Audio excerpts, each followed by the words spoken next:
दिल्ली संसदेमध्ये काही तरुणांनी गोंधळ घातला होता आणि त्यांच्या हातामध्ये जे धुळकांडी जी होती ती फटाक्याचा एक भाग आहे आणि तो कल्याणमधून विक्री झाल्याची माहिती मिळते आणि त्या अनुषंगाने काल पोलिसांनी कल्याण पश्चिमेतील अहिल्यादेवी चौकामधील चव्हाण फटाका या मार्केटमध्ये येऊन ह्या फटाक्यावाल्यांची चौकशी केलेली आहे। या ठिकाणी दुकानदाराची देखील चौकशी केलेली आहे आणि या चौकशीमधून पोलिसांनी दिलेल्या माहितीनुसार माहिती अशी येत आहे की जो फटाका जो संसदेमध्ये वापरण्यात आलेला आहे तो फटाका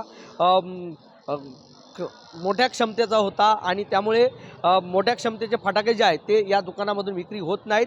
तरी देखील हे फटाके जे आहेत फटाक्यावाल्याची चौकशी पोलिसांनी केलेली आहे। मात्र सूत्रांनी माहिती दिल्यानुसार काल नालासोपारा येथून एका तरुणाला एनआयने ताब्यात घेतलेला आहे आणि नेमकं या तरुणांचा उद्देश काय होता याबाबतची आता चौकशी सुरू आहे।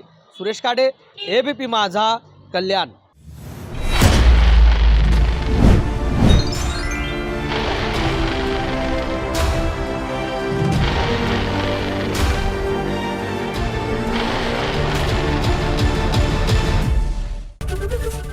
एबीपी माझा, उघडा डोळे बघा नीट।